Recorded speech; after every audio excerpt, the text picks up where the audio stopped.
Sveiki. Taigi, antra paslaptis, kaip paminėjau, jų bus nemažai. Tad prenumeruokite kanalą, spauskite patiktukus. Šitaip YouTube kanalas dalinasi su didesniu kiekiu žmonių, nes skaito, kad tai įdomi informacija ir taip mes keliame visos visuomenės sąmoningumą. Kaip ir pirmoji paslaptį minėjau, nuo tavo vieno patiktuko gali būti, kad kažkas pakeis savo visą gyvenimą. Tai kodėlgi to nepadarius. Taigi, šiandien antroji paslaptis. Ar esate pastebėję, kad laimingi žmonės skiriasi nuo nelaimingų? Nelaimingi žmonės, toks jausmas, kad jie gimė iš karto nelaimingi. Tokie, ar esat matę kada kūdikėlį, vaikutį, kad jis gimtų visiškai toks nelaimingas, zyziantis?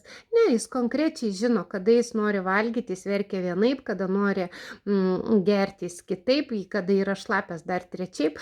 Mamos, mes puikiai atskiriame vaikų verkimo balsą ir tiesiog intuityviai žinome, kada paimti, pakeisti sauskelnes ar tai palutę, o kada paduoti atsigerti, ar kada vaikutis jau nori valgyti. Tai vaikai, tai yra mes žmonės, nes mes visi kažkada buvome vaikais, niekada negimsta liūdni.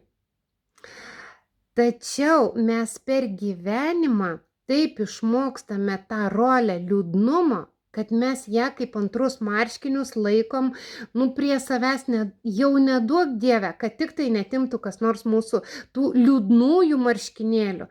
Tie liūdnieji marškinėliai mums taip patinka, jie tiesiog prie mūsų priaugę, jie mums atrodo kaip dieną naktį mums reikalingi.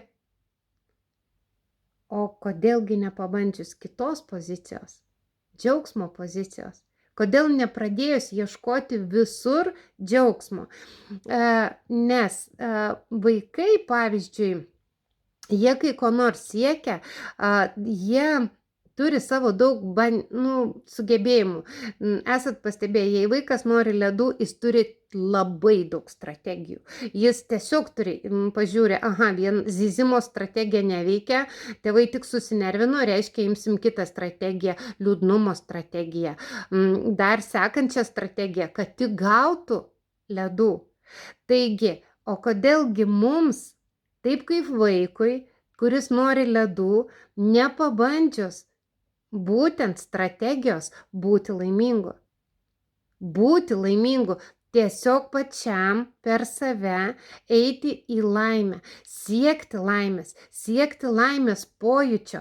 Ir tada, kas įdomiausia, kad jau mokslo įrodyta 1994 metais, buvo didelis straipsnis parašytas apie tai, kad žmogaus, kuris yra daugiau pozityvus, netgi ligos yra lengvesnės. Ir jeigu žmogus tik pereina į negatyviąją pusę, o tą patvirtinsiu aš pati, nes mano gyvenime tai buvo, aš perėjau į negatyviąją pusę, tai tada atsitinka toks dalykas, kad nenori pradedi sirgti. Tai kodėlgi ir stebuklingai pasveiksti, kai tu pereini į pozityviąją pusę. Taip, tai nėra smagu, kada tu suvoki, kad tavo patirtis, kurias tu turi, tu priimei viską per liūdesį, per nepasitenkinimą, per nenorą kažko keisti savo gyvenime. Tai tapkime vaikais. Išmokime paprasčiausių būdų būti laimingi. Ir galų gale laimingi už visada, ne taip, kad dabar arba dabar.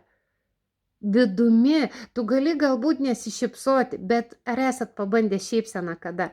Taip, nei iš šio, nei iš to paėmė ir nusišypsoja kažkam. Pabandykit šią praktiką, jinai paprasta, dideliai, kitam netgi mieste galite pabandyti, kur nieko nepažįstate, dideliai parduotuvėje, tiesiog eikit ir pažiūrite žmogų ir nusišypsot.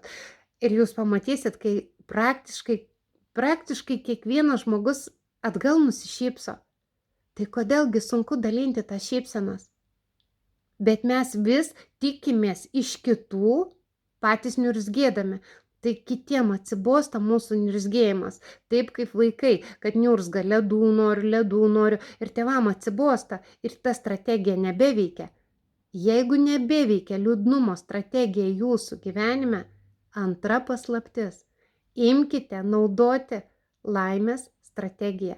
Tai labai stipru ir spaudžiam patiktukus, prenumeruojam kanalą, su jumis Eligija ir skaičių magija. Keliaujame per įvairiausias strategijas, kurios nors truputį galbūt pagerins kažkam gyvenimą. Iš mano širdies į jūsų širdis.